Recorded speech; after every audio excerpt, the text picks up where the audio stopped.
Okay guys, our topic for this discussion guys is all about John chapter 10 verse 25.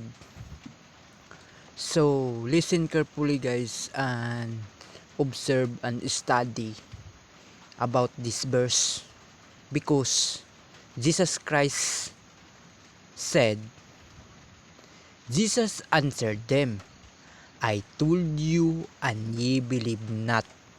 The works that I do in my Father's name, they bear witness of me. To understand this verse guys, all works and miracles Jesus Christ did in the name of the Father. Jesus Christ healed the palsy. Jesus Christ healed the blind. Jesus Christ give life on the dead body.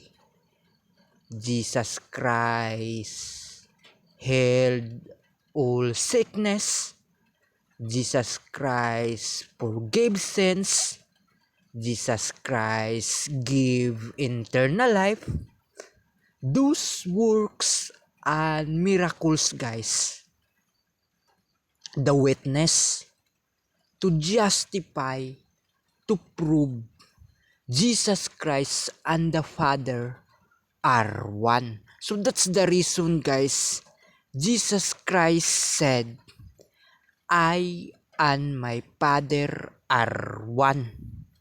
So we believe the works guys. We believe the works. Jesus Christ healed the palsy. Jesus Christ healed the blind. Jesus Christ gave life on the dead body. Jesus Christ forgave sins. Jesus Christ gave eternal life. So those works and miracles guys, the witness to justify, to prove Jesus Christ and the Father are one. So that's the reason guys.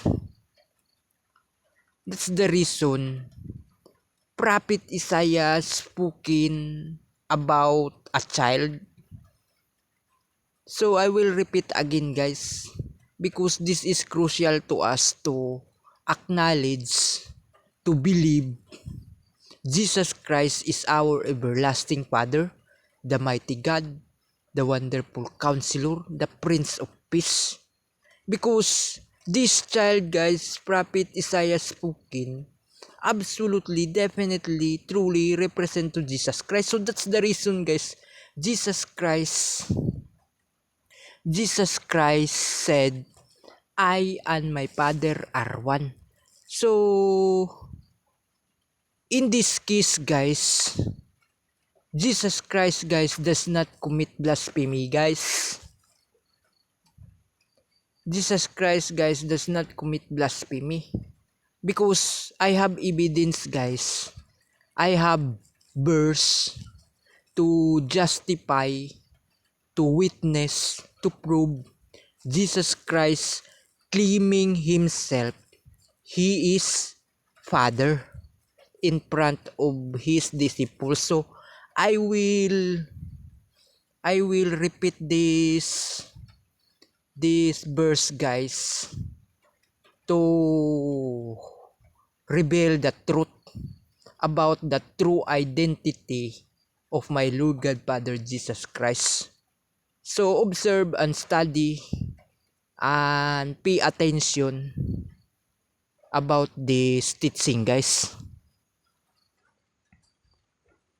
Okay guys, so I will repeat this verse and chapter guys because many believers guys confused about the true identity of my Lord God Father Jesus Christ. So don't confuse guys because this is the evidence. This is the witness. Jesus Christ claiming himself he is Father. And the disciples were astonished at his word. But Jesus answered again and said unto them, Children, how hard is it for them that trust in riches to enter into the kingdom of God? So, observe wisely, guys. Jesus Christ said, children. Jesus Christ did not said, brother. Jesus Christ said, children. Instead, Jesus Christ said to his disciples, brothers. But Jesus Christ did not said brothers. He said children. So, this verse, guys, the witness. Jesus Christ claiming himself, he is Father. Right? Because he said, children. So, Jesus Christ, guys, does not commit blasphemy, guys. Because all works and miracles, guys, Jesus Christ healed the palsy. Jesus Christ gave life on the dead body. Jesus Christ forgave sins. Jesus Christ gave eternal life. Those works and miracles, guys, the witness to justify, to prove Jesus Christ is our everlasting Father, the mighty God, the wonderful Counselor, the Prince of Peace, according to Prophet Isaiah chapter 9 verse 6. So, I will repeat this verse, guys, and chapter, because this is crucial to us to stand the truth about the true identity of my Lord God Father Jesus Christ. So, I don't care either you believe or not, because I choose peace over proving my point, guys. So it's up to you, either you believe or not. So it's your own choice, and I don't care either you believe or not. The important for me, I will bring the name of my Lord God Father Jesus Christ into the highest rank. So I don't care about the people around me who ignore my teaching, who hate my teaching.